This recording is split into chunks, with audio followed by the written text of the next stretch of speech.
So you answered the call. Your friends, your org mates, they reached out and they said, hey, you should try out this game called Star Citizen. Or you're just coming back. Let's go in depth a little bit in an honest assessment of what you're going to be getting into for 3.14 live during the Xeno threat and Ninetales lockdown. First of all, yes, everything's very exciting. Yes, I've got a Google page up at the beginning of my video because this is what you're looking at, especially if you're just starting out now. Most of the time, people make the mistake of just clicking the ad, and this will take you to this page that will tell you all sorts of wonderful things. But it also goes right to the starter packs. These are not your only options. If you go into the regular Star Citizen, robertspaceindustries.com, and a link in this description will be below to this page, you can go straight to the actual honest page. You X out of that, you go here. This is where all your information will be. And you should treat the game from the beginning just like you would as you play. And if you're coming back, this is a far better spot for you to check out. For starters, you could check out This Week in Star Citizen, which gives you everything that's giving you a rundown for this week. The exciting stuff, the less exciting stuff, when the free fly is actually starting on the August 18th. If you're viewing this video after that point, yes, this video is still valid. Yes, this video is still active. If you hear me in other videos talk about 3.15, maybe it's a little less active. I'll probably have to update it. But until then, it's certainly active. I played through every single PTU, including AA, just this morning. And I can tell you that, and 314 Live, of course, which is going to be, as I strongly suspect, massively updated right before the free fly, they're all the same. There is more consistency on different ones, but the main features, the main capabilities are all here. So let's get into an honest look at what you need to do. So you clicked on the RSI page, you go into the main website. What's your next step? Well, if you answer the call, etc., you would go into account, you would create an account and list now, and then you'd create your name. Now, if this, once again, this is just if you're just starting out. Your account name is your call sign. This is what everyone in the community will know you as. You can actually have an account name, and you can also have a different name. So in my case, my name is all one word, Red J. I call myself Red J as my call sign and Red J on Spectrum. I don't really understand why they do it twice, but the call sign matters. Your account name does matter. Just know you can have this nickname that is attached to this. So if you don't like your account name perfectly, if you had to change it slightly than what you're used to, there is a workaround. I just wanted to mention that. Your email address is critical. Make sure it's an email address you always have access to. I would recommend signing up for the newsletters. They are not overwhelmingly in your face. I think they're only once a week. But if you don't want them, you don't have to check that. You do have to agree to the privacy policy. So you put all this information in. And once again, you don't have to do that. Now, this is a spot, if you're just starting out, I would not miss adding a referral code. Now, this number and letters is those weird numbers and letters with dashes you've probably seen in many places.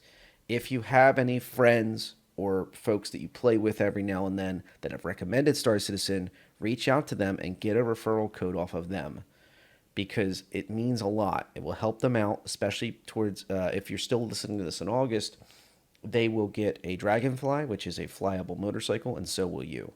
It's not the most amazing vehicle in the game, but it is a nice freebie to have, and for you as well. And you'll get 5K UEC on top of that. If you do not have anybody whatsoever to get a code from, I have a code below in the description. Once again, though, if you know anyone at all, use their code before mine. They will greatly, greatly appreciate it. And no matter who you add a code for, you won't become beholden to them in any way, shape, or form. Literally, the only thing they see is in their referral section, they see this name signed up under their referral code. They get no message. They have no ties to you. They will not be able to proudly display your name.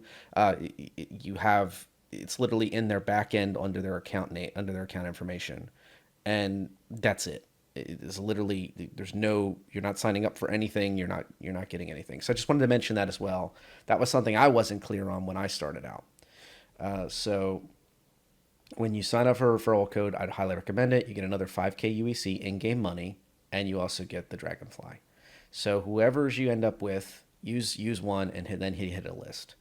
If you've already been in the game, the system's a lot simpler. You just hit account and you sign in.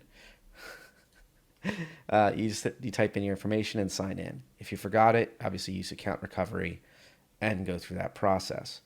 So once you're signed in, let's pretend that we're signed in on this page, and let's go through the, actually technically going through the official loader, but it's the same page.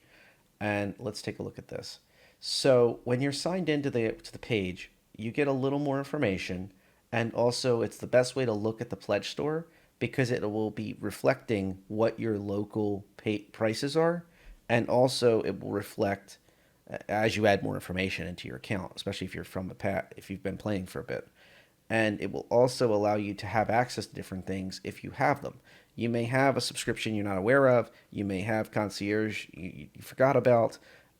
There's certain little extras that are available to folks that have been in the game. Right now, there's not many. I'll be honest with you. Like there's certain things that concierge can get these ridiculously overpriced packages, and concierge just means you spend a lot of money. I think it's up to $1,000 USD now to become concierge. That is not the point of this video. Trust me, if you're there, I have plenty of videos chit-chatting about different things. That is nothing to take lightly. And if you're just starting out in the game, you're just coming back, you might want to just stick with the basics. If you hit extras, all products, and then sort by price, it gives you every single item in the store. And if you're logged into your account, it will actually give you everything, every single thing that is available to you.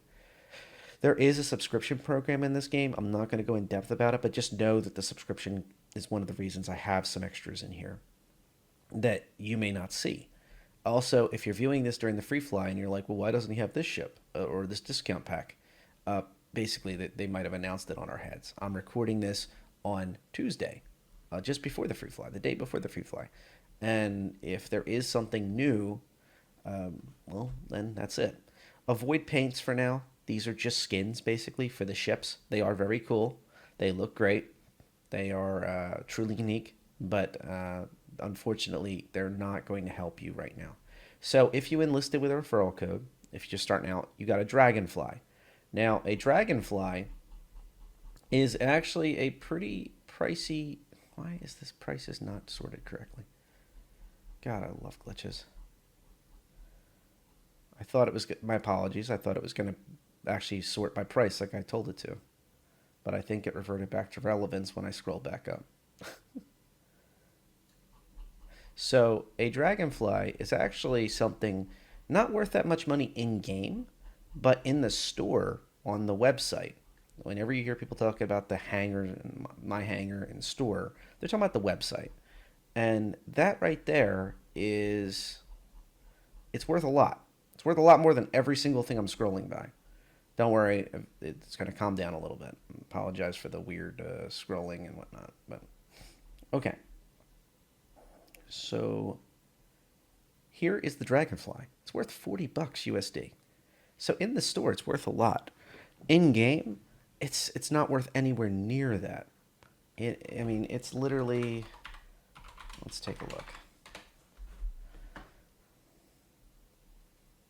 So I don't know everything off the top of my head because things change. I purchased a Dragonfly in game a while ago, like I think a year ago. But what I do is I go over to the StarCitizen.tools wiki, and there are other wikis. I'm not advocating for one or the other, but this is just the one I found I use most of the time. There's also others I do use as well, but this one's pretty good. So I go and I typed in Dragonfly in the StarCitizen.tools website, and I literally found this. And I can tell you now that it's 272,000 UEC to buy in game, and to rent, it's 5,454 UEC. That rec is, just ignore that. That means you can rent it in Arena Commander, which is not part of the actual game. It's not the same thing. So the claim time is only 20 seconds, and it expedited to 0, which is an important factor in cheaper ships. I'm going to get into that a little bit more. There's a huge value to cheaper ships that is seriously underrated. So this is craft. It tells you most of the information about it, but I would ignore combat speed. It does have combat capacity, but it's really not there. That's more against like getting players on the ground off of you when you're trying to get by them or something. And you can see down here, it was originally $35. We're bonded six around 35, but it's 40 right now, as it was reflected on the website, and it's only 272,000 UEC in game.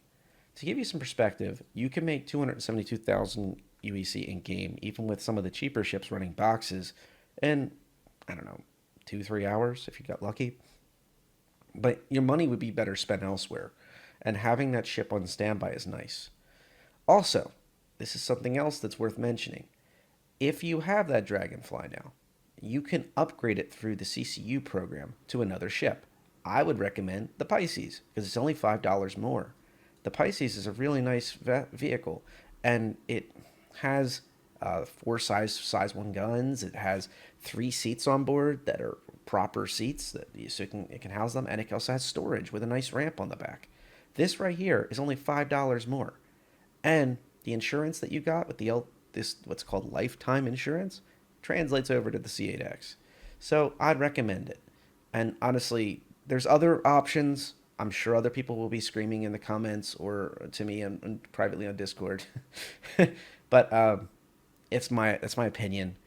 I think it's a good ship. If you have a little bit more money, the 315P and the 325A are both other good options. And yes, the Arrow is here as well, but I mean the price just goes up and up and up. This is the Explorer variant. This is the combat variant of the 300 series. These are far more capable ships than even the little Pisces, but the Pisces is cheaper, and it really helps you maintain the value of what you've gained as part of the referral program, whether it's on either end of it. So if you're watching this as an older player that just wants some tips on what to get with when you get your Dragonfly, these are all very good options, especially when the tractor beam comes in for the 315. The combat changes on the 325A have made it very good. And of course, the Arrow is just good in general for some reason. It's just always good. Another option that I would not recommend unless you have another ship that I'm going to recommend later would be the ROC. Although this also falls into the vehicles are cheap category, unfortunately, just less so than the Dragonfly. This thing can get you mining done. This thing will make you money, just like the Pisces would. Or the 300s, by the way. So that's kind of where I'm at with that. So you either signed up for your account or you got your account back. What do you do next? And also I underscored the importance of the referral program and about how you should go find your friend who told you about this dang game and get them to set you up with their referral code so you both get a Dragonfly. So once you're logged in, you will hit this apps button and hit launcher, download Star Citizen. It may look slightly different, like this banner will be slightly taller if you're on Google or Chrome, Google Chrome or Brave or Firefox or whatever you're using. Heck, even Safari runs this no problem. Hit apps, hit launch, download Star Citizen. Once you launch this, once you click this, it will take you over to this launcher after it downloads. You only need the live, even if you have other options, because basically once you log in with the credentials you used on the website, it will put you on this page, and it will, if you've been here a while, you may have 1 PTU, 2 PTU, 3 PTU. Do not bother with those for now. Just set yourself up for live because that's where the free fly is going to take place for the most part, and that's where your friends will be, or your org mates, if you're coming back. So on this launcher, there's a lot here. In fact, what you're viewing right here is from the launcher.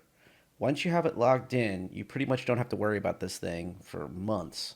You don't even have to log in for a while. So I highly recommend this process. But you can go through the official site, which was where I clicked this to show you that. You also have Spectrum, which is the threads, the chat rooms, or with the hashtags. And also, it has Issue Council built in. But for whatever reason right now, Issue Council does not work well on the launcher's internal browser. And some things on the website are probably not the best to do there either, like the F5 wars during the major sales of large capital ships. But other than that, it's pretty rock solid. And it's a good option for your experience getting back into Star Citizen or just starting out. One of the best places I like to go to is in, well, for starters, patch notes, which can give you a whole treasure trove of information, both for the live patches and for the patches that are not live, like the PTU one, so you can see what's coming down the line. There's also plenty of folks, myself included, that make videos that kind of discern all the information out of these and try to figure out what's new in a patch, what's out of it, what's been there for a while, what's not. And more importantly, you can see a lot of the big things. Like, for example, the live patch, this is pre-hot fixes, has Orison landing zone listed, talks about how surrender mechanics work, talks about missile guidance and reworks. Lots of good information in here. But the patch notes from the latest PTU are basically telling you what's close to being put into live. Major server crash fixes, issues with spikes of network bandwidth are fixed. What was missing from the known issue list was the glitch of not being able to log out in a bed inside a ship, which, by the way, if you're coming from another game, so you're a newer player, in this game, you can log out as long as there's a bed inside the vehicle. So right now, the only vehicles with beds is spaceships, and not all spaceships have a bed, but many do. So, for example, that Pisces I mentioned earlier does not have a bed. The Arrow does not have a bed. They're mainly combat and utility ships, respectively. Well, utility and combat. But the 315P and the 325A I also recommended do both have beds. With no upgrades needed, they come stock with beds. That is a major leg up for those trying to stay out in the verse a little deeper. Even though it's a small ship, it's bigger than the other ships I just mentioned, they have beds, they have the ability. Also, the Aurora series has beds. But the Aurora series has the problem of, if it's not an Aurora LN, it doesn't really fight that well.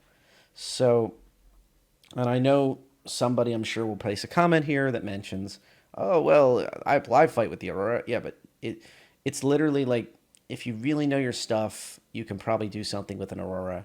The problem is, why tie yourself up? Why not get something a little more meta, something a little more standardized that's very comfortable to fight in, that you always can get the upper hand if you really know what you're doing, and really go to that next level. Don't, hold yourself back, because the Aurora isn't cheap anymore. I mean, the Aurora AS maybe, and we'll get into that in game packages in just a moment. But anyway, so the patch notes are here. Also in here is general chat, which gives you a good vibe of what's happening in the world. You can see a lot of the posts of the major events. Like, for example, there's free ships that you can compete for. I think these are wrapping up, though, like tomorrow and the next day and such. But Finding Finley, where you take a screenshot with the Finley creature, this stuff plushie on Orison, coloring a constellation contest, and also there's Wish You Were Here contest, which is wrapping up tomorrow, I believe. This was making a postcard. This is a little more in depth. The Finley one I'd recommend if you're starting out.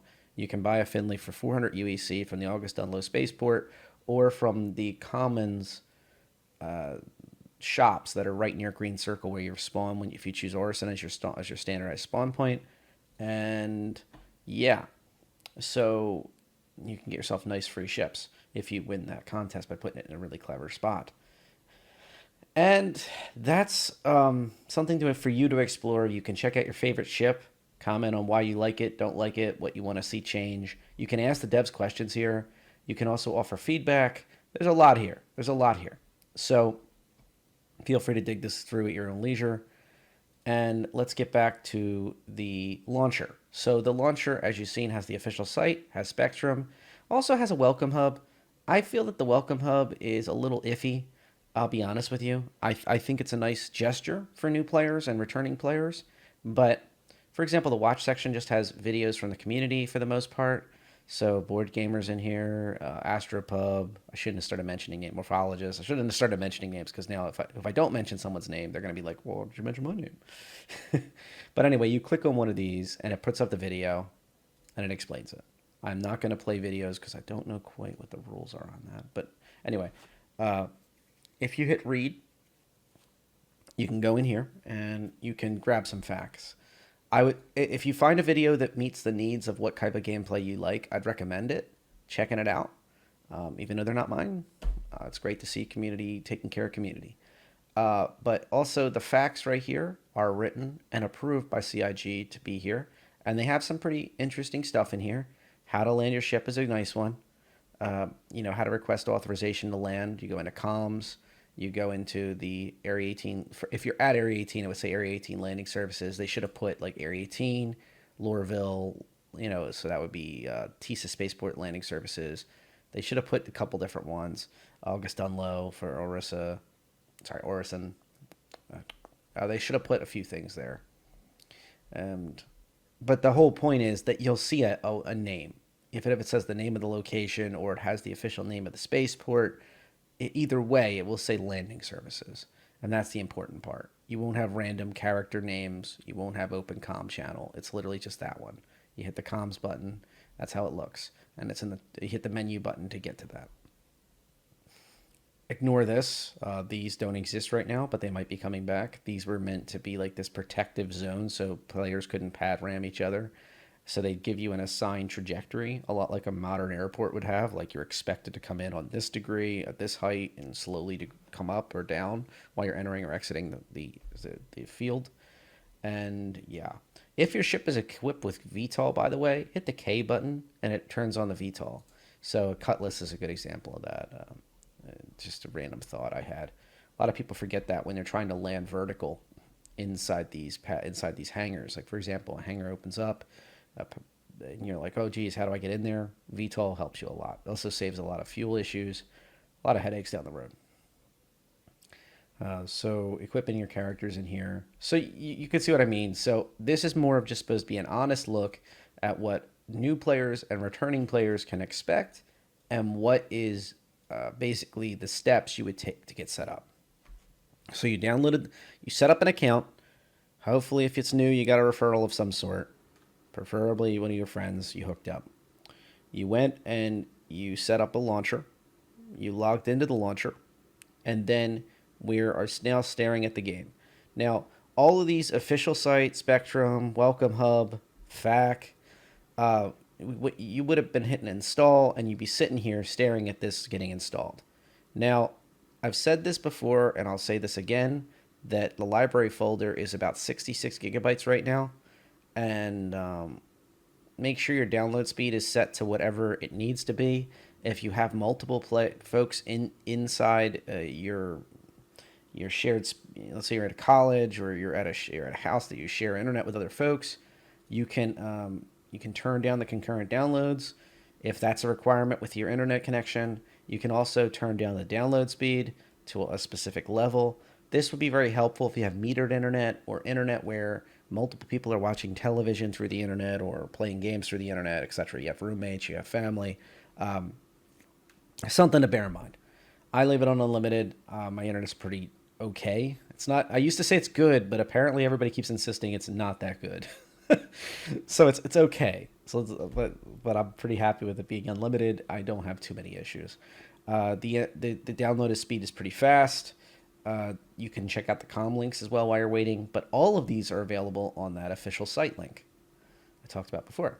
So down here in comm links, you would hit latest comm links. You can hit view all. There is a plethora of information and articles you can read up on and such. And yeah. Okay, and so if you're a brand new player, you're going to need one other thing to start playing if you're not once you're out of the free fly. So the free fly event is great because you can fly for free without buying anything. And you might be wondering, like, hey, I put in that referral code you told me about, and I didn't get a Dragonfly yet. Well, there's one other thing you have to buy, unfortunately. Look, you didn't buy anything yet if you just had the referral. But there's one thing you have to purchase. You have to purchase a game pack in order for that to count. But the good news is you don't have to buy it right now. If you want the Dragonfly, actually, take that back. You have to buy it by the end of the month, by the August 31st. But if you're buying this in the future, you will still get the 5K UEC whenever you decide to get into the game. I would recommend before the end of the month. I also strongly suspect tomorrow they'll do a surprise starter pack launch that's going to be slightly discounted. So you might want to buy your starter pack the day of. But that's just my opinion. I don't know. I would have the game preloaded and installed in your in your launcher. So this just says launch game 314 live. I would expect a small patch tomorrow, but probably only a gig or two. And one other thing to mention is they're very good usually about the they're just very good at getting the patches to replace content that's already there. So you see 2 gigs and you go, geez, I got another 2 gigs. This thing's taking up space. It's going to replace space. Once it's done downloading, it'll replace the other 2 gigs. It'll get rid of the old gigs of space. And that's that. So I'm going to mention game packages for a moment. If there is no discount game packages in the current conditions, there is a few options you have, but you're not stuck with these ships. So you could buy yourself a cheap game pack, get yourself the Dragonfly, and then just sit on the game pack and the Dragonfly and be happy. The Aurora MR is not the best ship. The Mustang Alpha actually is actually a decent little combat ship, and it's kind of fun. If you're on the cheaper end, the Arrow and the Pisces are really good ships. As you can imagine, I already detailed why they're good ships earlier. Yes, you can have more than one ship of the same kind if you decide you really like a ship during the Freefly event and you're like, hey, this is the ship for me. The Avenger Titan's another good ship. The 100i is not that good. It does have a bed. It does allow you to fly without needing fuel, but it's very weak. The 100i, I'm kind of shocked they don't have the 125A on here, or the 135C, because the other variants of the 100i are better for that stuff. Maybe they're not available at the moment. So ships have like this rotating stock. There's some that are always available. There's some that are only available during a sale. There's some that are only available really at the annual sale, and that's it. So when we talk about sales, a lot of times it's not even a discount. It's just this ship is available. So that's where we're at. Also, tomorrow, they may not just have a discount on the starter packs. They may have like a better insurance, because most of these come with okay insurance. See, 6 months insurance. I wanted to spend a moment to talk about that, whether you're a new player or you're just coming back player that's viewing this video. Understand that insurance still is not needed. Every single ship in the game basically has LTI right now, even the ones you buy in game. Until the game goes it gets out of alpha, gets out of beta, and goes into properly launched, which is years from now. And that's another thing I'd like to take a moment to mention here. This game is a long-term thing. Do not invest a ton of money into it that you don't have. Treat it like I'm buying a video game to have a good time with my friends, and understand it's an underdevelopment game with a simulator attached that they're constantly developing and working on. If you come back to this every now and then, you will enjoy yourself, because you're going to not have a lot invested. You're going to have a good time treating it like a game. And every time you come back, there's something new and exciting to explore, to conduct, to do. They're getting better and better at this, where there's going to be these events that constantly occur, like Ninetales Lockdown, like Xeno Threat. And with the Ninetales Lockdown, the Xeno Threat Incursion, they are going to be the beginning of a lot more of these. So what's nice to say is maybe it'll be every week there'll be events that are rolling out, or even sooner. So it's not like this isn't the kind of game you play every day, night in, night out, especially if you're a long gamer that wants to play 6 hours a day.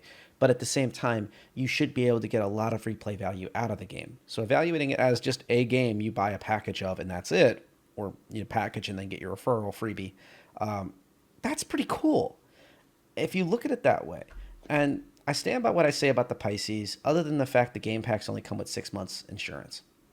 So if tomorrow occurs on Wednesday and they have these discount packages with better insurance, go for that. If they're discount packs in general, just go for them anyway. You got to have a game pack.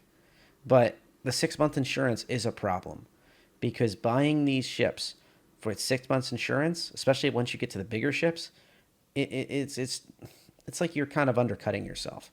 Like, I would not recommend getting like a Cuddy Black package for $115. I wouldn't even recommend it, because it only comes with the 6 month insurance. It is cool, it is great, it is etc., but that's not worth it to me. What is worth it to me is something like the Pisces, because that's going to be very cheap to insure if your insurance ever does run out years and years from now. And also, that comes with, let me just make sure before I go saying something. Okay, that just comes with Star Citizen and 1,000 UEC. But some of these game packs come with Squadron 42 as well, which is a whole nother game on top of your game. And that kind of adds to it. Oh, and yes, these packages exist. Don't even bother looking at them. They're insane. Look at that. Look at that. These are insanity. They exist. They do exist, but they're like concierge stuff.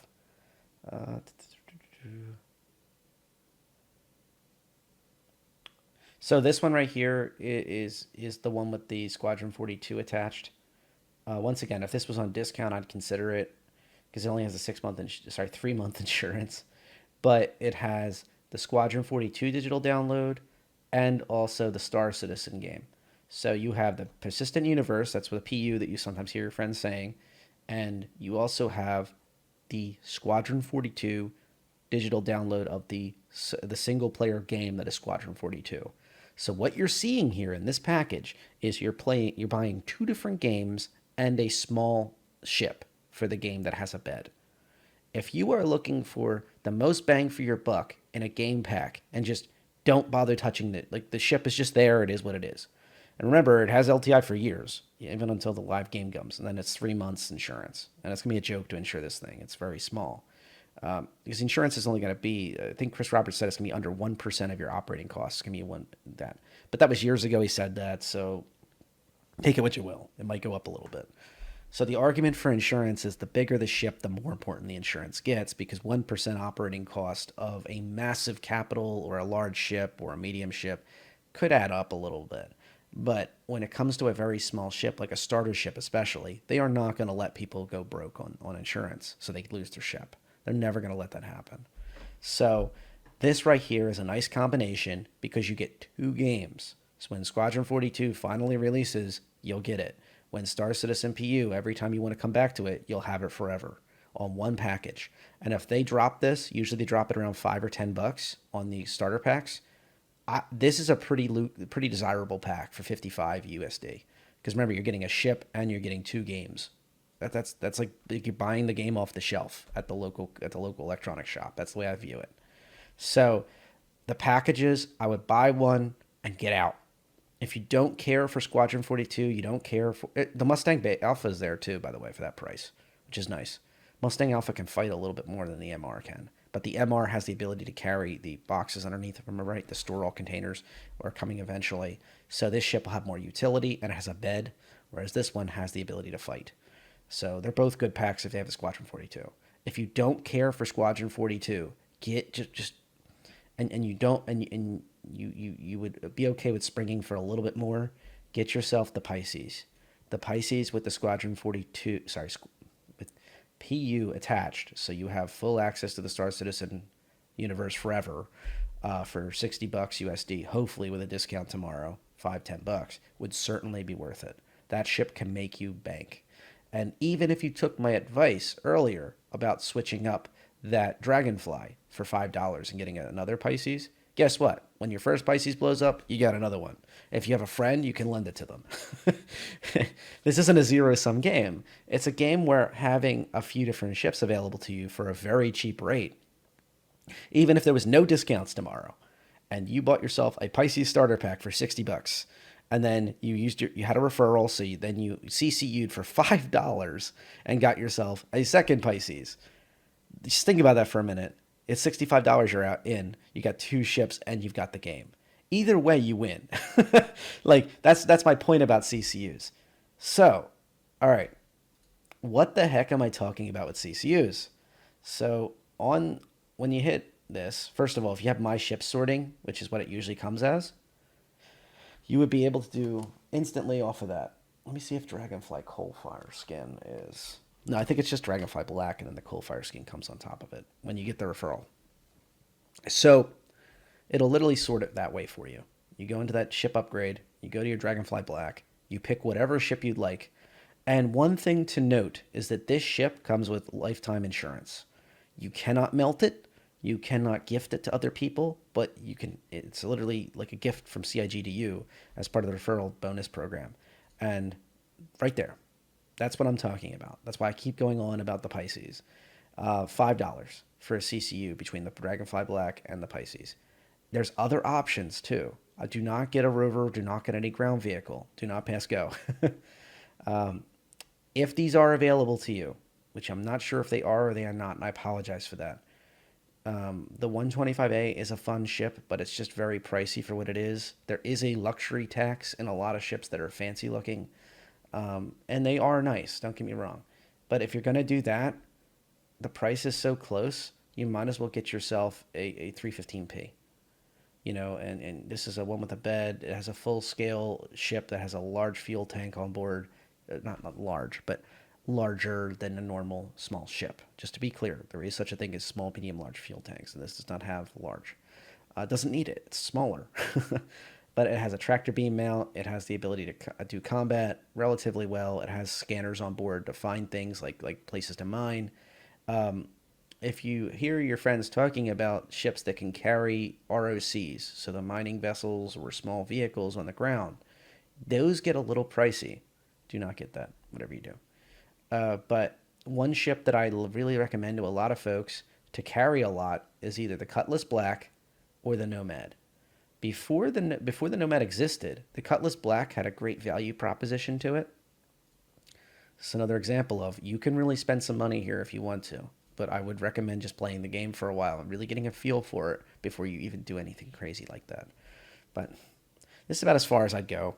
This is like the Nomad is the pickup truck of the smaller ships. It's almost like a medium ship. It's really big for what it is. The whole back expands out, and it holds a significant amount of SCU externally to the ship. External. So this is another example of I'm using Star Citizen tools on my other screen.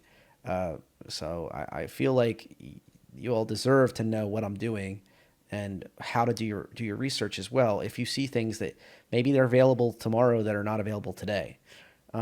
Just to give you an idea, that Nomad, for example, it can be purchased for 952,000 UEC. So it's significantly worth more in game.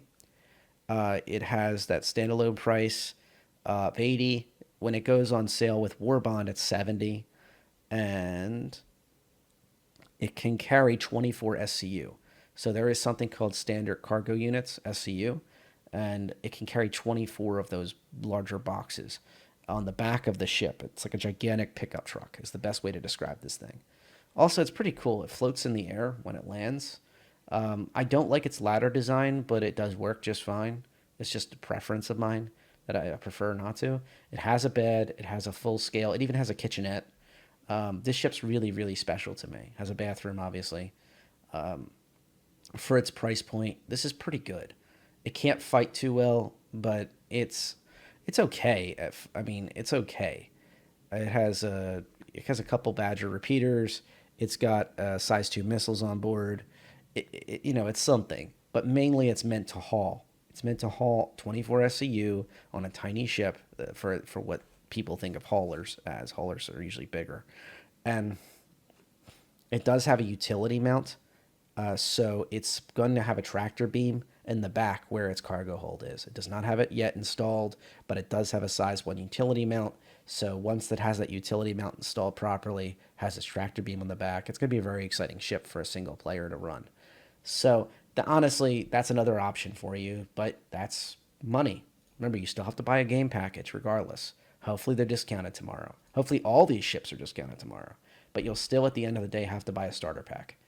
And just full thoughts. If one of these is the only one's discounted, I would go with the Mustang Alpha starter pack. Hopefully it's 35, 40, and get that, and then upgrade my Dragonfly. That's what I would do. That's just me. Take it what you will. If you have richer blood, a couple dollars, $10 more, you can probably get this. Or get the Squadron 42 pack thinking, hey, I can get another game. I mean, these are all winning things. If you got one of these and you're like, why didn't you say the one I got? Well, first of all, it might not have been available. But second of all, if you got any of these, you're not going to be in the wrong.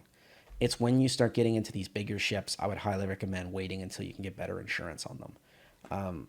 Or, like I just discussed, using, like, for example, that Dragonfly as your LTI token to be able to upgrade very cheaply. So for the Pisces, it's $5. It can go all the way up to the Nomad, which is like 40 USD. Whatever price point you are, whatever you feel.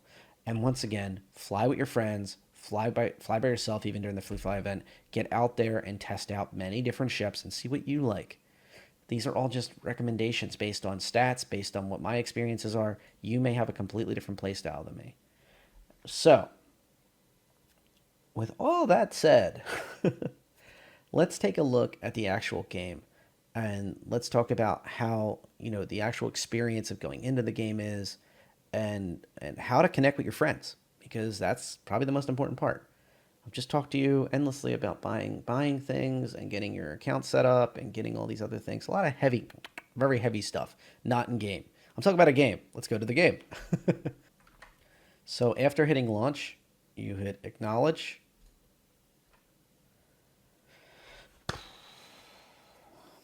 Well, then you wait for it to launch. You will see a menu pop up that has a few different options. And if you run into errors, there are a few different apps that are impacting this. Like if you've heard the name Acronis Multiplayer, I think, and there's a few other ones. They're in the patch notes. They may be the thing that's causing your issues with loading in. I will also take this moment to mention that having 16 gigs of RAM is the minimum, really, to really getting into this game. And preferably, you should really have 32 gigs of RAM. You do not have to have those, but it is to have 32 gigs of RAM, but it is recommended. So if you have only 16 gigs of RAM, first of all, and this is also for 32 gigs, by the way, just lesser, I would recommend going into your settings right away and making clouds medium. Do not put these on high. The other stuff you can put on high all you'd like. I prefer these for recording because it's more consistent, even though the prettiness is not as good. But I would highly recommend, no matter what you're doing, have it on medium. And only even consider high if you have 32 gigs of RAM and you have one of those 3000 series graphics cards and you can handle the heat and whatever. Just keep it on medium. You'll have your sanity.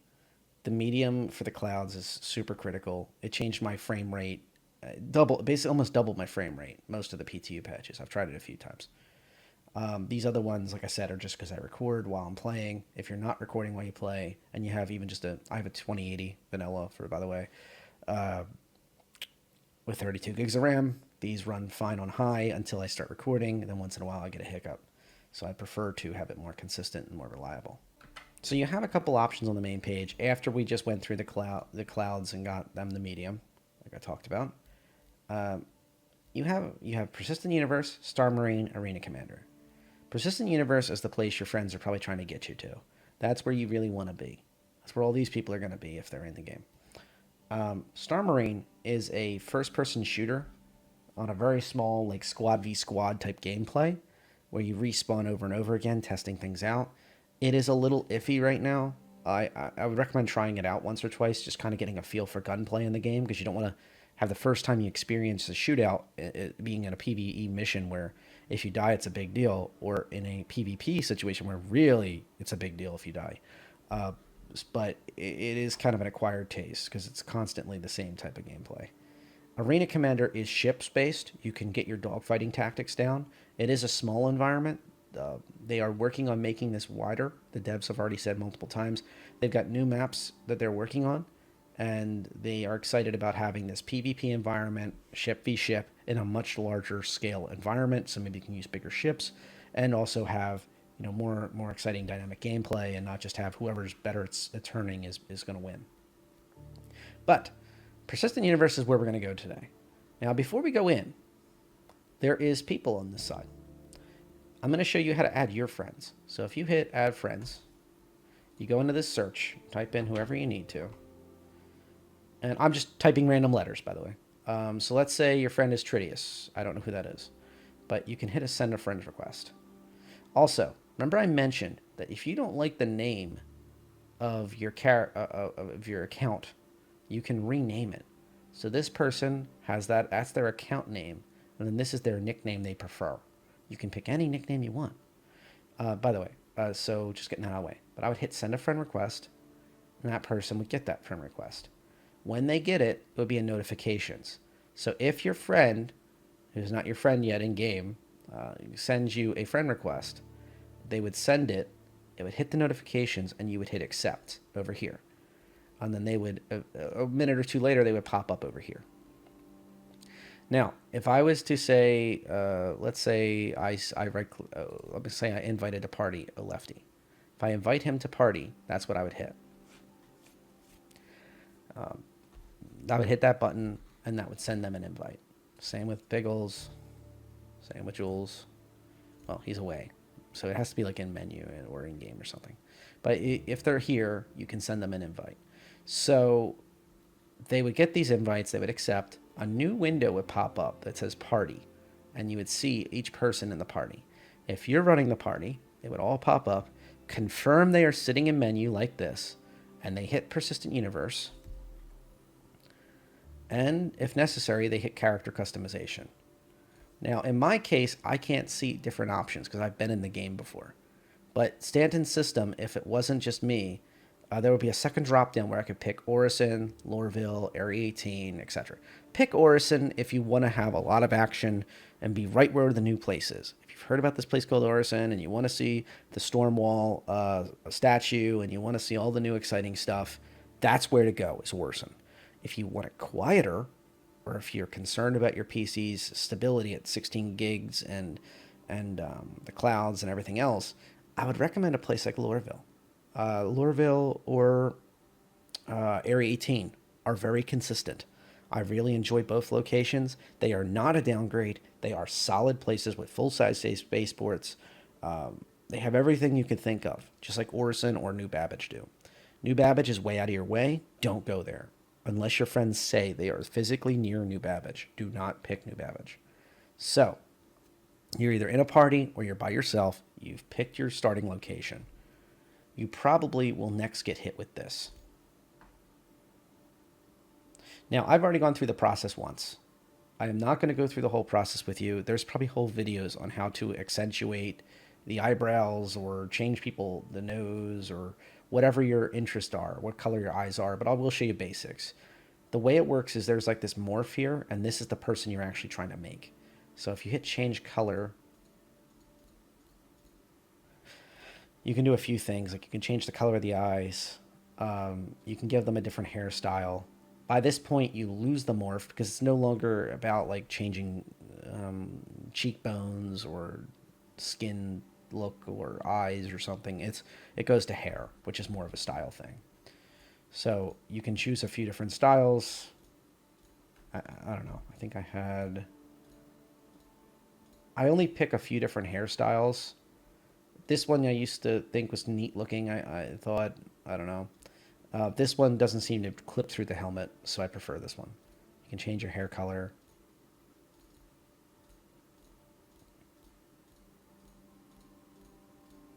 And just to show you, it really doesn't matter. You can keep changing this at your heart's content. You can change everything about a character. Then you hit accept and save.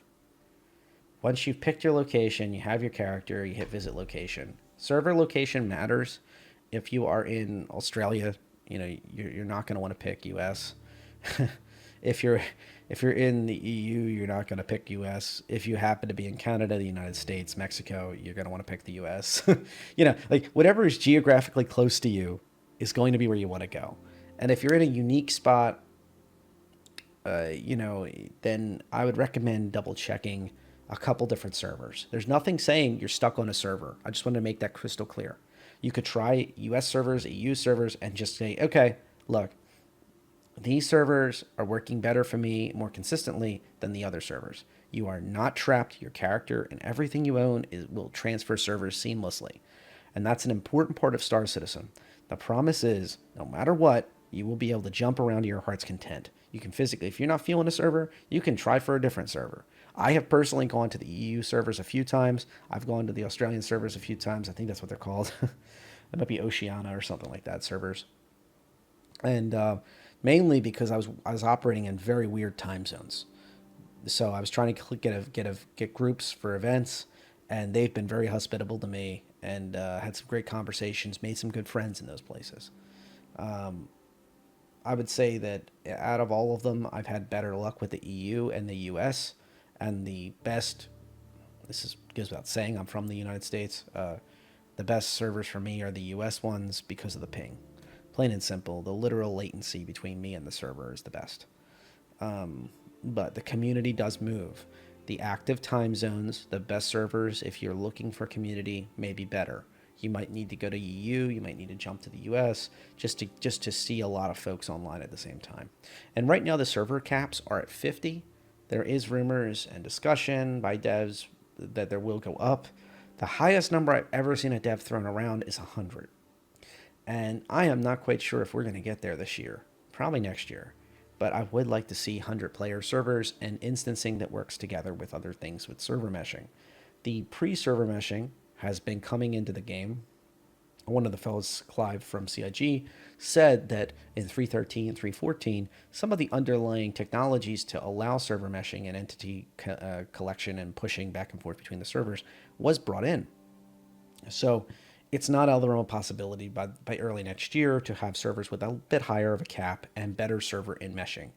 Once server meshing is in, the whole solar system of Stanton, which we currently live in, is not all going to be stuck on a single server, which means more and more you will not have to worry about too much. Also, I will mention that because I changed my character loading out, this loading screen is much longer for me. I don't know why that is. That may be cross characters, that may be something that everyone experiences. It might just be my computer being silly. I don't know. If you don't already have your Star Citizen on an SSD, I highly recommend that. I should have mentioned that earlier.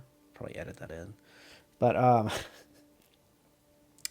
But you know, I feel like I deserve to share the good, the bad, the otherwise for new players and returning players to Star Citizen, and I hope that that's shining through. This is an honest assessment. I'm literally you're seeing what I'm seeing. You're practically over my shoulder while I'm doing this, kind of showing you the ropes, and hopefully I put you in the driver's seat comfortably, so you don't end up spending a ton of money for the wrong things. And if you do buy a game package, if you're just starting out, you're brand new, you buy it with full eyes open, knowing what you're walking into, and you buy, very cheap, and you stay, comfortable, and then you have good expectations for what you're buying.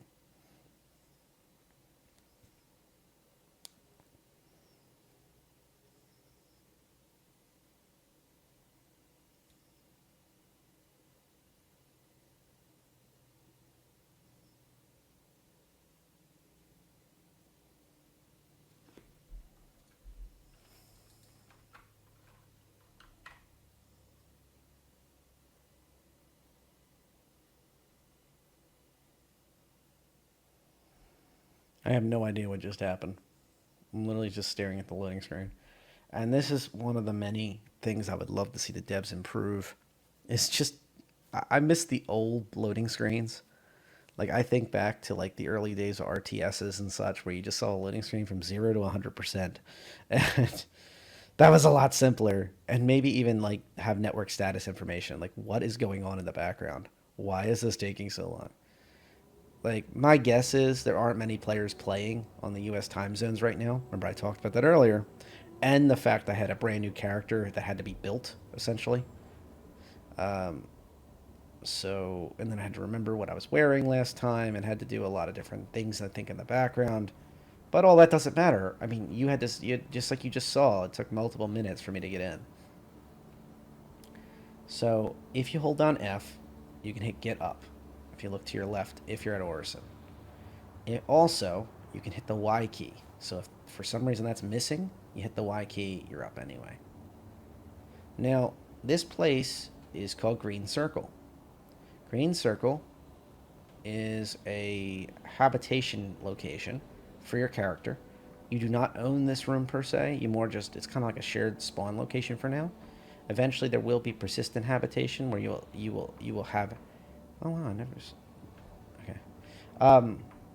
You will basically own a room, but the room may spawn different places, but you can store inside the room different types of gear. Once you leave that room, you can't get back in for now. See? Because the idea is somebody else might have to spawn there. Later on, you'll be able to go to a specific door, open it, and then your door will appear into your room, kind of teleport your room. Orison is an interesting place. At night, it is hard to fly around it when you're coming to land until it lights up fully. But it is a beautiful place. It is quite amazing. It is something special. There's Providence Platform where they construct all the Crusader class ships. If you've seen the MSR or you've seen pictures of the Ares and the Hercules, which are very large ships in general, mediums and larges, that's where they make them.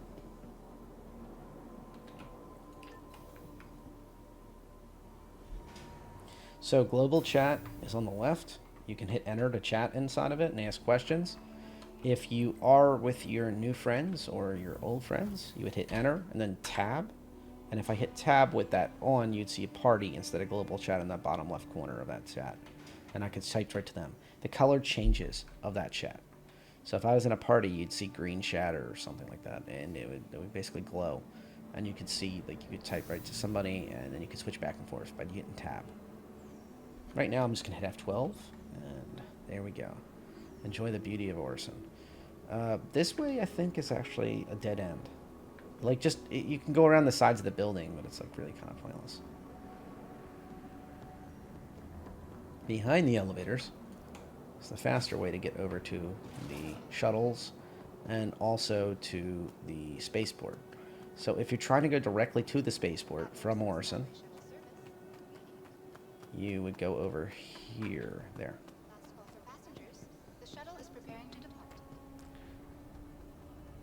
Let's see, if I make it, I'll go here. If I don't make it, I'll go to the gun store. Oh, okay, we made it. Oh, goodness. So, we're going to go to the spaceport. It goes without saying, there's something called an armistice zone. You can't just start shooting stuff randomly here. Top right corner, there's a little no bullet symbol. You can't use violent, what's it called?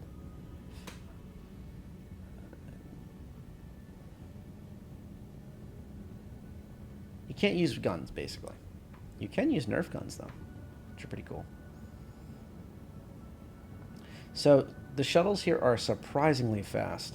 My friend Ash, she was trying to catch up with me to try to see where the spaceport was when she first got here the first time, and it was kind of funny how she didn't realize just how fast they are. These are all part of the spaceport. Every one of these is elevator connections and life support and other fun things. You know, going through these, you know, water and probably sewer and electric.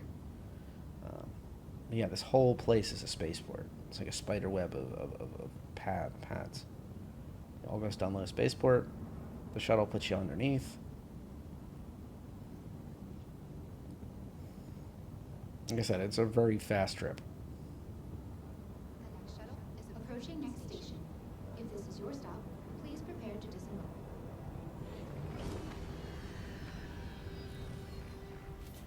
Music by Pedro is just fantastic. It runs in the background here in Orison. And I want to take a minute just to show this. We just flew from the Cloudview Center over to the spaceport. Eventually, there will be a Stormwall Sanctuary with the space whales you've probably heard about. At that Cloudview Center, there is a statue that shows the Stormwalls, how they're going to look. But it is just a statue. And then Providence Industrial Platform is where the C2s are being built, that you can see them being constructed, and a lot of other cool stuff. So if you've heard about different things and you wanted to explore, there's 3 major sites to see at the moment.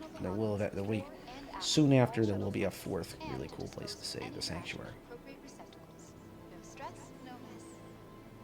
There's also going to be a Orison V2, I think, in an upcoming patch on the roadmap. So it'll probably have more platforms added.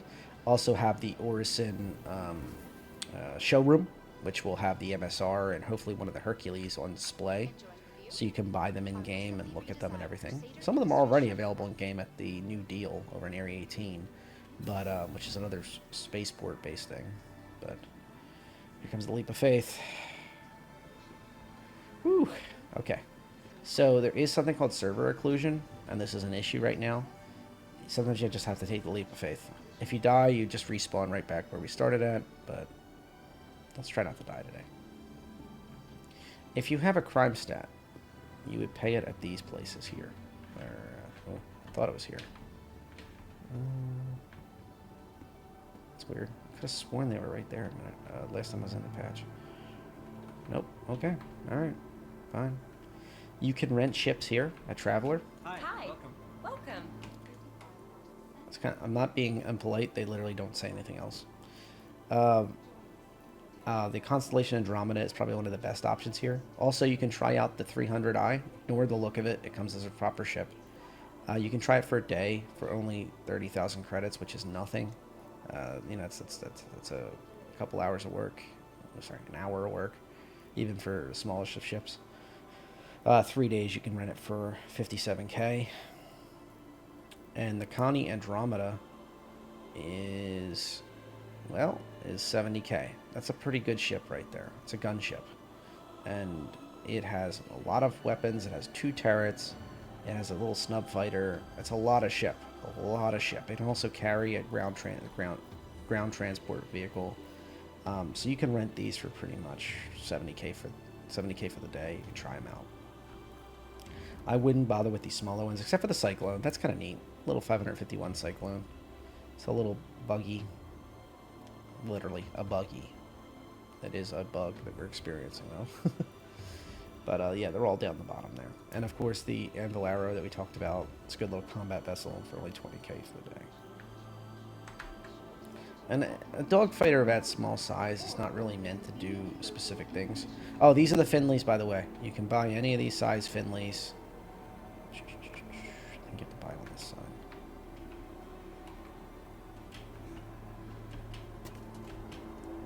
Sorry, I'm not usually like this, but clearly they want me to buy it from the stock here.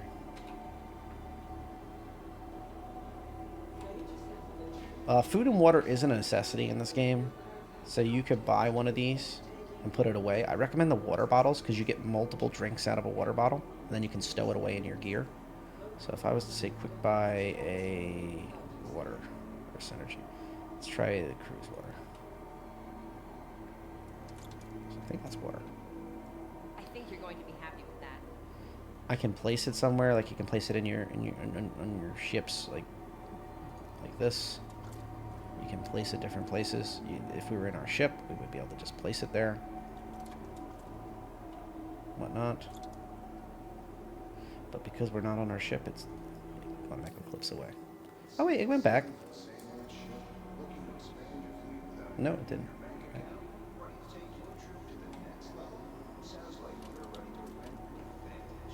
Okay. I think you're going to be happy with that. Now to drink, you just hit F, hold down F and drink. That's what I'm using, the PI menu. If I was wearing armor, like that guy's strutting along, even just an undersuit, I would be able to store this. That'd be an additional option on here. But for now, let's just drop this puppy. There's no trash and recycling yet, unfortunately. Now let's try to get some Finleys.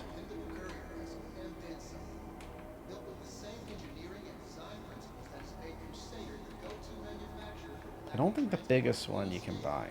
I think it's the small and the medium you can. They would have a major event and then not sell them. Because I've bought mine here. I'm telling you, bought mine. Not crazy.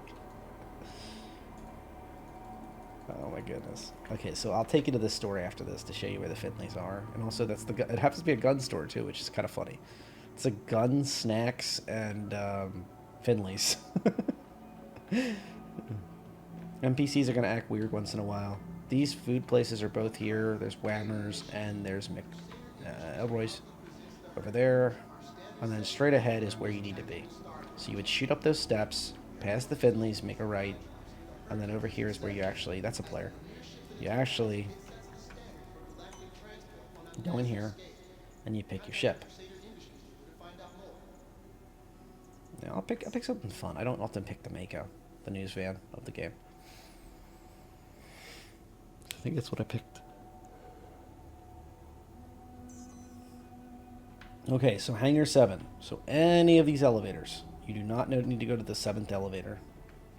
You can also see a marker if you forget where it's supposed to be. Now, when you get on one of these elevators, try to make sure there's no players that aren't your friends on the elevator with you. So you take a look around real fast, make sure nobody's running in. Especially when it's very active, when there's 50 players on the same place. Like, Orison's going to be mobbed during the Freeflight event. If we were operating outside of in space, I would be wearing a spacesuit. I would be switching over to at least an undersuit and a space helmet. Remember that so you don't fly all the way out to a space station and then die. And how to do that is you click your equipment manager. For now, they're going to change this a little bit and make it better. But for now, this is how you do it. You would hit your undersuit, and then your armor is in here. Once you switch, your undersuit here, and then once you do that, you can add your armors. The biggest, most important thing is your helmet. It already remembers all the stuff I had on beforehand, so if you did have something on that it remembers, it's great. If not, then so be it. And after any changes, you would hit change and equip. Hang on.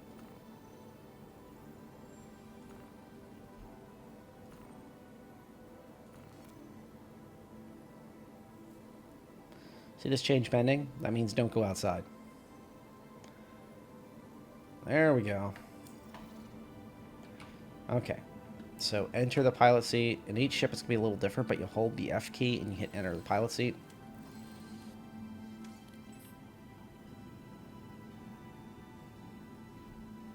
And then you play search for the flight ready button. There it is. Each ship's a little different. This is the comms message. I like to wait for the energy usage to go up and stabilize a little bit. You just seen it, like right there. And the shields get a little bit, at least a couple hit points to them. Orison landing services. Remember, I'm holding on F this whole time and then left clicking. I scroll wheel up to allow this little symbol to go up to add speed. You want a lot of speed when you're close to a spaceport, as long as you're careful with it. And before I do anything else, I hold down spacebar. Control button brings me back down a little bit. Try to line it up as best I can. And you can hit F4 to see if you're close enough or you're far away. And hit F4 again. On a ship with huge wings like this, I had to wait until the door fully opened. On another small ship without these huge wings, this wouldn't be that big of a deal. Now, okay.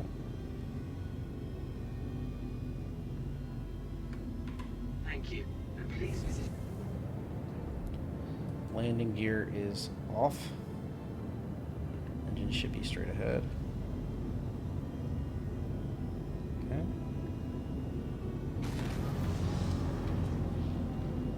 When I hold down left shift, there's a spool up effect for boost. And then if I keep going with it, it will give me a good amount of boost. You want to be careful when you're in atmo because you can overheat the system. But it's a pretty good idea. Some ships have a lot more boost than others. Don't go into the red of the boost or your engines will start locking up and getting big time overheated.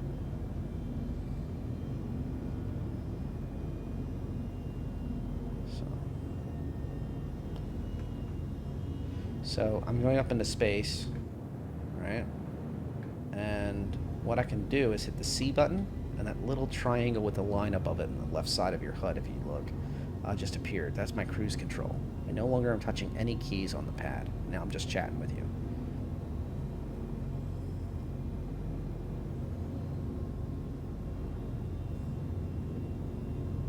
So Orison's a gas giant, which means it has a huge atmosphere. We're already in the upper atmosphere on floating platforms, but it has even more atmosphere, because why not? So I think it's 150k last I checked that you have to get to. So leaving the atmosphere of Orison is a little bit of a pain, especially if you're not in a fast ship. And one of the other things is, hang on, so I'm re-engaging my, realigning my priorities here a little bit. Trying to go into space here. Now, when I'm in F4 mode, I can hold down Z, and I can spin the camera. I can see what's going on behind me, what's beneath me, what my altitude and attitude is for my craft, what's actually happening. See, I'm kind of like back spinning. So what I want to do is do this. Also, by the way, if you're making content, it's a great way to get some good content. Ships look better from outside, for the most part. Also, one of the other tricks that I didn't know before is, until recently, like a year ago, hit the Y key, and it'll get you out of the seat. So if you're on cruise control, or I guess you have to actually hit F on an exit.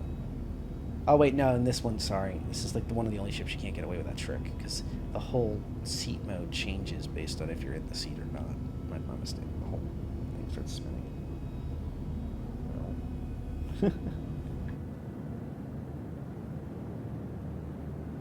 Let's see if this has a VTOL.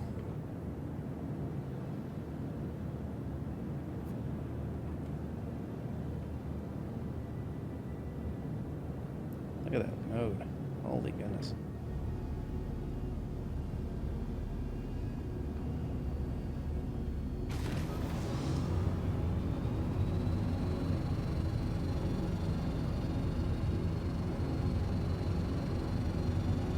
I want you to notice something. Just exiting Orison, I'm losing some hydrogen fuel from 100%. Just exiting Orison.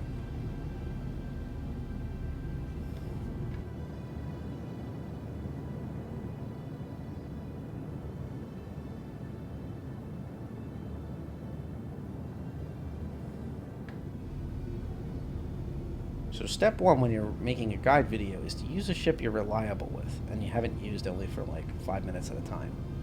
I made a video about this thing like 6 months ago, I think. Or, no, 2 months ago? 2 months ago, probably. A couple hours, off and on inside the ship. Mostly edits to testing the camera, the payload from the other seat, which is now, I think, below me or above me. I think it's below me. But a transformative ship with a lot of moving parts, it's like technically got alien technology on board, is probably not the best option to use. Lessons learned. Okay, so we're about to hit 150K. There we go. Let's turn off the cruise control. And if I hit B, that brings up my quantum drive. This is the thing to make you move around really, really fast all over the place. If your friends are waiting for you somewhere in space, this is how you get there. I can just quantum yellow, which is really a short distance, so let's just do it once to see how it goes.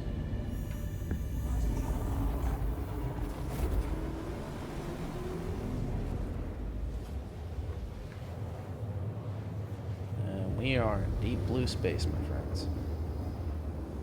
Now, when you land at a target destination, you'll get your comms back, because during quantum you don't have comms. And then when you land, there's a lot of destinations that like you'll find. So there may be like that specific yellow you're flying to, but then also you're gonna have to ask your friends like, oh, we're at Deacon's Research Outpost. Okay, well, that's where it is. Sometimes you will have to look away from the system, this location. So fly to that comms array and then bounce back to the backside of yellow, or OM4. So you bounce back, it's only 400 kilometers away. To give you an idea, that's extraordinarily short range. Anything in red when you're in quantum looking means it's obstructed. So because I went here, I cannot go to Grim Hex because it's obstructed. By the way, it's a pirate location, be very careful there. But I can get to Tallarine Divide Aid Shelter, which I probably couldn't get to from over where I was at. Definitely couldn't get to Jumptown, which is back on the grid, surprisingly. Okay, guess we're going to Jumptown. So Jumptown originally was a place where you could buy really, really, really cheap drugs. Yes, I'm taking a guide video about people just starting out in the game into the most dangerous, the more dangerous side of the game. But let's just say, I don't think there's anything for sale right now at Jumptown. They're talking about doing a Jumptown 2.0 from scratch. So, yeah. If you hold down the B key, if you press B key again, you can see that Jumptown, the marker, is still there. One of the other key things about this is, as you get closer to these moons, respect them. Some of these have really crazy gravities where you don't feel a gravity, and then all of a sudden it tugs you out of the space and crashes you into the ground. So what you're seeing from me is I'm attempting to kind of keep my altitude as best I can, and then I'm kind of like delaying, going down. Because I'm trying to keep my altitude until I get on top of this place. I think it's T for lights. It's not going to really help me right now. But once again, I'm keeping my speed very low. You can see it's like 125. There's a very good reason for that. On these smaller moons as well, you can get, if you get out of this menu, you can hit the tab key and ping the map. And you can see there's different mining destinations. Every one of those little boxes is something to explore and find. But anyway, back to Jumptown. Now, as I get really close, I'm going to hit the N key, and that'll put me back into landing mode. Notice the engines went down, the landing gears went down. Not all ships have it that dramatic, but it's always a good idea to have your landing gears down on the ground, facing towards the ground, so you don't smash into the ground too hard. It might save your life one day. Now, if you're ever not quite sure what the menu options are, you go to key bindings, and we're going to find out about lights right now. So L is toggle lights right now. That noise meant that I turned my lights on, I think. But they're only really short distance. In the old Jumptown, you probably wouldn't want your lights on.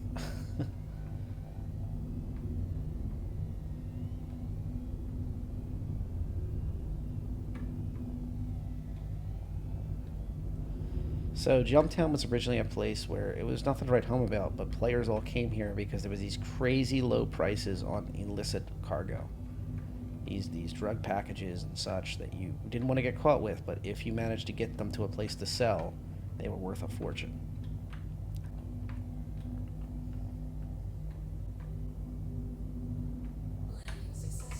I'm going to turn our lights off. We're going to leave the engines running. Well, engines should be off technically, but I'm not going to bother. But the vehicle should be left on, so your shields stay on wherever you land, even in a safer place than Jumptown.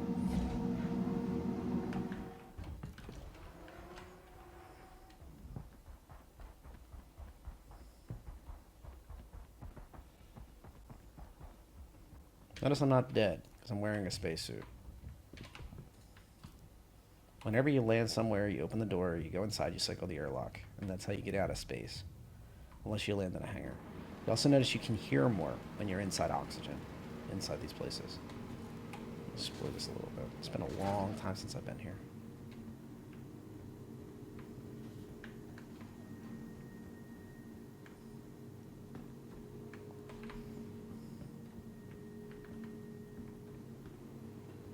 You can use the scroll wheel on your character, or the scroll wheel on your mouse for your character to move slower or faster.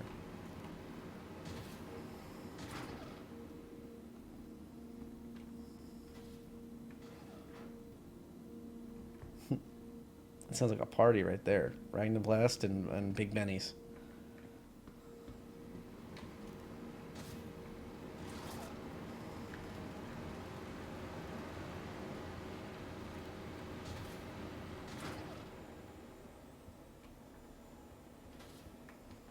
So, if this was a place still selling and it had really good prices, I'd be very nervous about this place because there's 3 different doors people could hide in.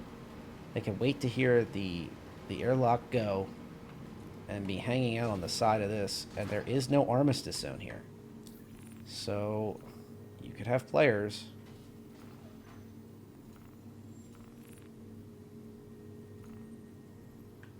I already have a shotgun on, cool. That are packing. And literally wait for you to go to the kiosk, listen for the noise, be hanging out here, and they can get you. So if you're going to go to a place that has something sketchy, you're going to need cover. And this is 3 different doors you have to cover. So your cover would probably want to have some type of defensive position, like behind these gates that kind of hopefully stop some of the rounds. And they would want to be in heavier or medium class armor and kind of hanging out like this the whole time while you're getting your purchases done. Just some thoughts. By the way, your weapons are usually in your 1 and your 2 keys. 1 is your sidearm, 2 is your main gun.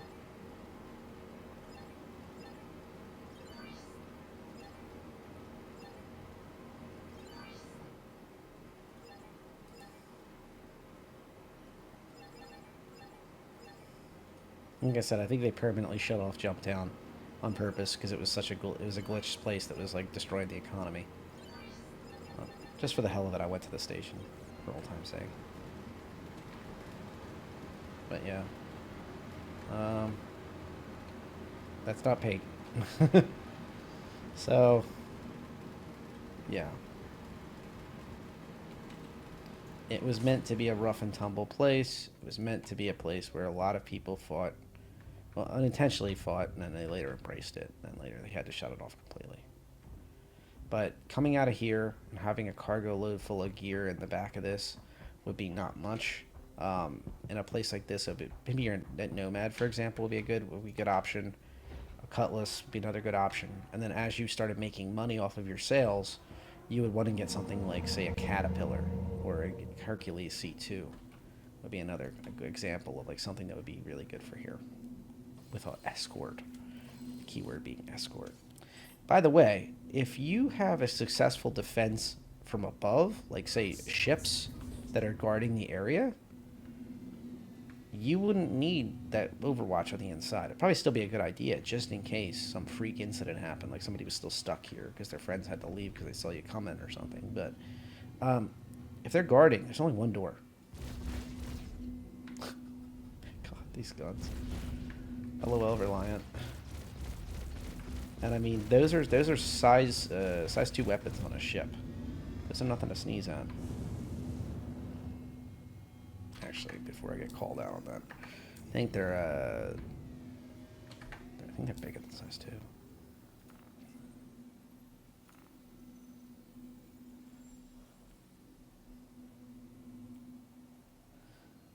Sorry, I don't know why it's blurry. It's also blurry on my screen, but I got to know.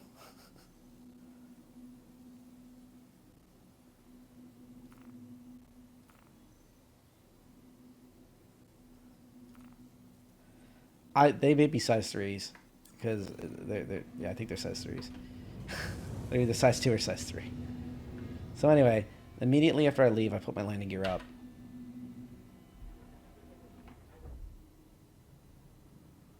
And we roll.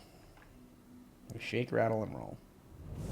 You can use higher speed to get out of a place like this because the atmosphere is only dangerous on coming down. It's less dangerous going up. And there is no heat. There's less heat concerns in space. So I'm using some boost. I'm getting some altitude. I'm getting velocity going on. And I'm well able to warp now, but I want to give myself a good angle. It's another cool thing about moons, which I can't wait for Outpost, both NPC and player later on. Outpost is, they are very exciting places. It's not a coincidence Grim Hex is right near Jumptown. You can take your illicit goods over there. It's worth more to get them other places in the system, but that is one of the places you can sell at. Grim Hex is a full-service place for pirates, basically, and anybody who just doesn't want to be seen by the law or whatnot. It has a very small armistice zone. It is a very sketchy place. Although it's not as bad as it used to be. I miss Levski. Levski was the better of the two of the scrupulous places. So, let's say your friends say, oh, well, we're over near Area 18. Okay, well, where the heck's that? Well, if I hit ArcCorp and I zoom in, I can see there's Area 17. I can see that there's this. I can see big glowing orb that says Area 18. If I hit that and hit set route, it'll make me a route. If you notice, it has to take the OM2. Remember we talked about obstructions, then ArcCorp, then Area 18. So that's one option. You can also hit clear route again. Above each one of these planets, though, most likely your friends are not going to tell you they're going to meet you at a city, unless they're trying to show it off. So above there is this one little thing, this weird name, Bajani Point. Bajani Point is a station that's above ArcCorp. You would have to do a bit more of a route around, but this is a full-service, full-size station that's above Area 18. So that's basically like the sister location. I don't know how else to describe it, as like the support location for that large city. Each major city has one, except for Orison. Orison has Port Olisar, which isn't exactly right on top of it, but it's pretty dang close. So on Hurston, you have, let's see. So See, I don't want to just show you. I don't want to just tell you anymore. I want to show you, so you can do it yourself. There's Lorville is the city. Everest Harbor is the station. There might not be a route because I'm so obstructed. I probably have to warp somewhere else first. But Everest Harbor is above Lorville. So that's Area 18. That's Lorville covered. If somehow, some way, your friends really like extreme mining or they just like the environment there, in the middle of nowhere is Microtech. This is a hard place to get to for a small ship. It's like almost a one-way ticket. But it does exist. There is New Babbage, and above it is Port Tressler. So that's another example of like your friends can meet you. You could also tell your friends, hey, oh, you're down on New Babbage? Okay, I'll meet you at Port Tressler. So you warp to Port Tressler, land at the station, and you're literally above them. If your client crashes or their crashes, you're right near each other no matter what. So that's the three majors covered. Orison is the final one over on Crusader, the new hotness. Everybody's excited about going to Orison. That's cool. But Orison is kind of a big gas cloud to get out of. So you may, instead of living on Orison, you might want to just visit Orison every now and then and operate out of Port Olisar. So Port Olisar is the original stomping ground of the game. Although I will mention this, because of its near nature to Orison, and because of the fact it's so well known, and it's a pad location, not with half of it's not hangars, like the rest of these places I'm mentioning, it is often a hotbed for people that are trying to pad ram and grief and things like that. You're going to need to scout the location first. Sorry, I don't have a good answer for that. It's just is what it is.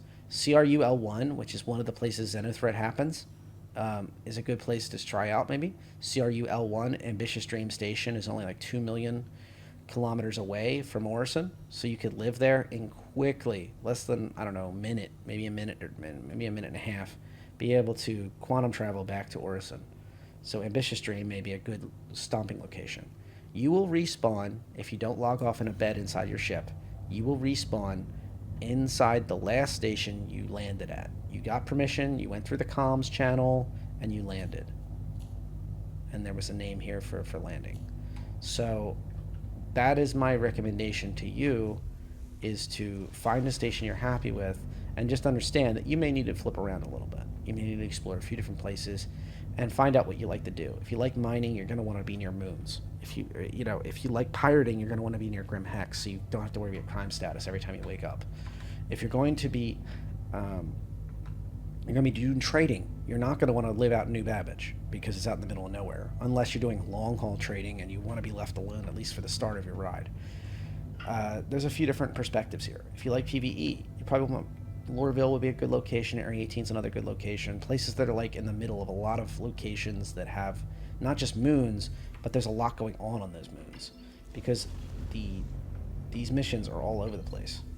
Okay, finally, let me just wrap up with, these are a couple important things inside your MobiGlas. When you hit F1, you have your comm link.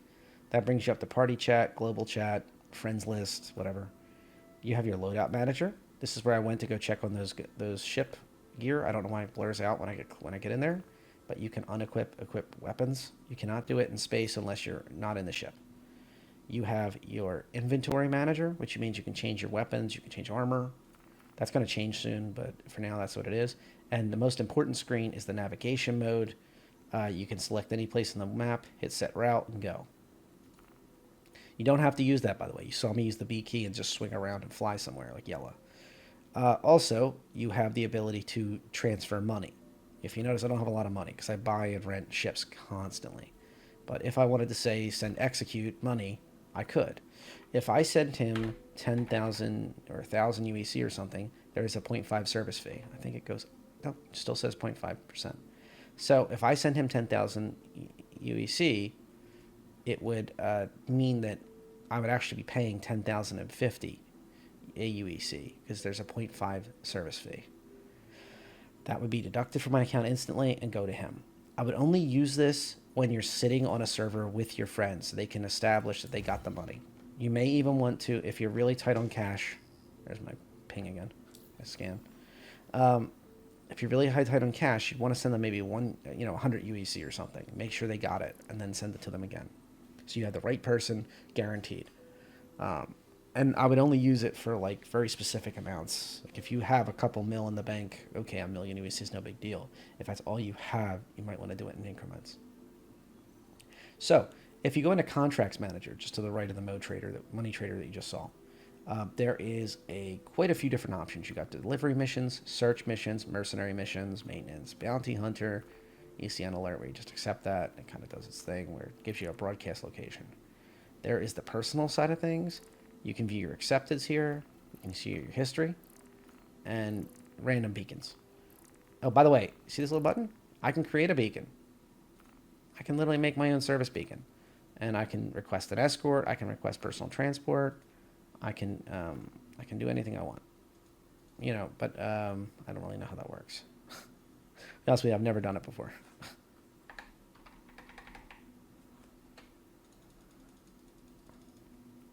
I guess you'd have to probably set it or something. There we go. There we go. I can request, if I stay still right here, I could request for 10,000 UEC, hit this broadcast beacon button. There's one problem with this. Oh, and you can even start people's revels. Reputation's coming later, by the way. There's one problem with this. 10,000 is not a lot. Nobody's coming all the way out to some moon. And plus, they don't know if this is bait. They don't know if this is a problem child. So you'd probably want to establish in global chat, hey, I need help. I'm out here. Here's my situation. See what anybody says. Then make your beacon. Have them accept it. Don't cold send beacons. They're going to think that's bait. Anyway, any of these, let's just pick delivery missions because they're the simplest to describe. You pick up 3 packages on this one. You deliver them all to the aid shelter on Yellow. Not a big deal. Yellow the moon, no big deal. But you have to pick them up from Port Olisar, Mogot aid shelter on Selen, and Shubin on Daymar. These are all 3 places. There's 2 moons here. There's Port Olisar, which I just described as having problems with pad rammers. So if I was going to take this, it's for only 8,000 UEC, I would do the Port Olisar part first. I would not do Port Olisar after all the other ones, because that would really sting if it was like the 3rd box and somebody rammed me and broke the ship. Yes, I can rebuild my ship. Yes, I can do whatever, but I can't get back the UEC. I wouldn't got the money. But yeah. This one right here is probably a cool one. Go get the box. Take it to Port Olisar. That's a pretty straightforward one. Because you can do a flyby of Port Olisar. If there's problem people there, you kind of navigate that a little better with this. Just deliver it or not. One mention, quantum's travel sensitive cargo means you can't quantum travel. You can't do that warping system that you saw me use. So these would be a long ride. So, these are shipments that need to go from one place to another. And if you look, the pay amount is a lot. It's 10,000 UEC for a single delivery. But you go pick up the packages, and then they give you a location you need. And you can't use the quantum drives. It's usually close. Using a high-speed ship, by the way, is a great way to do those missions. These are time-based, I think. Oh, no, these are just searches. Sometimes on these salvage claims, they're like a broken ship on the ground. Like you saw me land at Jumptown. Just imagine that was a broken ship. You would need to carry a weapon because sometimes there's NPCs or even another player trying to finish the mission. Often not. It's a pretty big universe for only 50 people. Here's the Kreia mission. You do this one and you go to Security Post Kreia and you fight your way through it. 21,000 UEC. That's pretty good. Sometimes there's players there trying to remove their sex status problems, though. So just bear that in mind. And here's a hacking mission. Get rid of the people that are hacking. Remove claim jumpers is fun. This is actually just a pure combat spaceship mission. 22,000 UEC. So there's money to be had. And these are on top of... I wish the Xenothreat incursions and the Ninetales lockdown was happening right now. You can check out my other videos to see those, or just wait for them to experience them yourself when you get the messages. There's something to bear in mind, that there are some very exciting missions, even without all the events. And I don't know, I think that's a good thing. These are just random contracts on a random Tuesday that I'm looking at. And I can take any of those and run them. But I'm not, because I'm making this video. So hopefully by the end of this video, you have learned how to set yourself up for success as a new account. You've seen, if you're coming back, all the steps you need to reinstall the game or get yourself updated. You've seen all the different resources available on the RSI website and from the community.